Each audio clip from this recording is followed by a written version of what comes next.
Yo!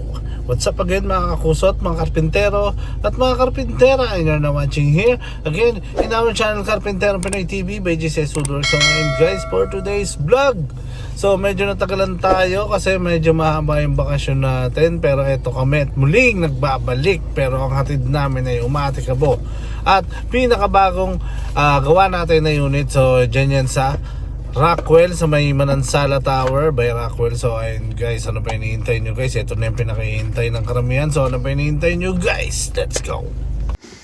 Yung ayun nga guys, agad natin binisita ang ating bagong proyekto na ipinagkaloob sa atin ng GK Architects. So ayun guys, no, dito yung matatagpuan sa Manansala Tower by Rockwell. So ito guys, no, maliit lang yung unit niya, pero syempre gagawin natin mukhang hotel lang proyekto na to. So ayun guys, proceed na tayo sa disenyo. Galing nga pala yan sa GK Architects. Ayan.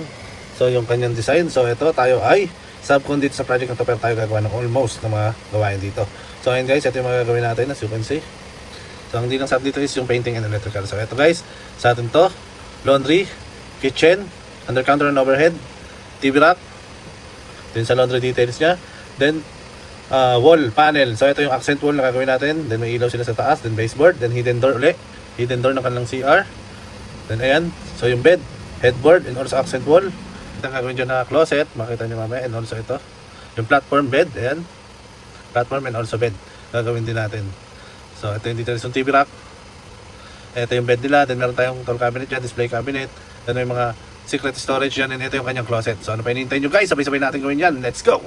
At ayun na nga, hindi na nga tayo nagkatubili at eto na tayo nagmamadali at eto na syempre sinapinan muna natin ng blue sack yung sahig niya kasi SPC flooring yung kanyang flooring dito. So ayun guys, nagdala na tayo ng ibang gamit dito. So sa CR nga pala, ang gagawin lang natin yan is relaminate lang ng kanyang lavatory cabinet. And yung kitchen, papalitan natin, also countertop, then yung laundry door, papalitan natin, then meron siya ditong accent wall cladding na gagawin natin dyan, paikot yan hanggang dun sa CR. Then meron siyang secret door dyan, yan makikita nyo mamaya yung ilaw dyan. And also meron tayong platform and also bed, and also meron din tayong TV rack dyan and closet with vanity, and also yung ating floating bed. So mamaya abangan nyo kung ano yung kalalabasan. Syempre tutok lang kayo at sa pagbalik natin syempre para makita natin yung magiging improvement sa susunod na balik natin dito sa site. So ayun guys, no, babalikan natin yan maya maya lang. So ano pa hinihintay nyo? Let's go! At ito na nga ang ating pagbabalik. So as you can see, ayan na yung cladding natin na wall accent. And ito na yung door, nakabit na rin natin sa laundry. Yung kitchen natin na set up na natin. So kulang na lang natin dyan is countertop. Then makikita nyo mamaya kung gaano kaganda ang unit na to pag natapos. So ito nga pala yung ating TV rack. So ito na rin yung kanyang countertop. So mamaya titestingin lang natin. So ayan yung mga abang sa ilaw. Syempre papasok na electrical nila dyan. Syempre hintayin muna natin sila. Then after that babalikan na natin kapag natapos. So ito nga pala yung kanyang hidden door dito yan sa CR. Ito nirelaminate na rin natin yung kanyang lavatory cabinet. So ayan, kompleto na yung accent wall natin, yung display cabinet natin, and yung bed niya is ready na rin. Pati yung headboard, so may mga outlet lang and electrical tayong ilalagay dyan. So kailangan ng electrical muna pumasok doon, babalikan natin. Syempre after that, makita nyo kung ano na yung magiging itsura ng unit na to. At syempre, dapat makumpleto natin. So ang kulang na lang natin this time is yung laminate para dito and yung kanyang closet and vanity. So meron yan ditong glass partition, one-way mirror din yan syempre. So kung gusto nyo na makita at excited na kayo, syempre mas excited na kami. Ano pa hinihintay nyo? Sabay-sabay natin panoorin kung ano ang kanalabasan ng proyektong ito. Let's go!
guys, nakita nyo naman kung paano natin ginawa at paano natin trinabaho ang project natin na to.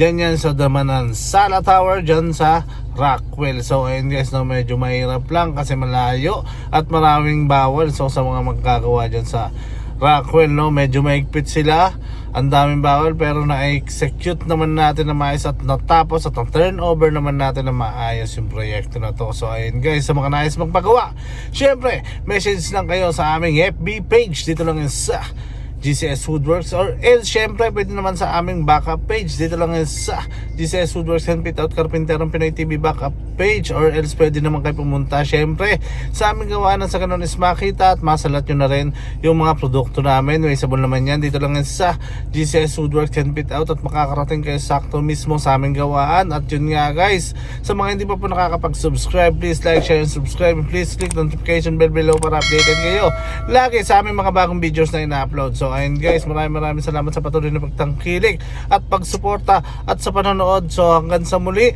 hanggang dito na lang. Shout out sa lahat ng OFW, lalo na sa Middle East. Ingat po kayo lagi, God bless. Hanggang dito na lang. Break it down, salute.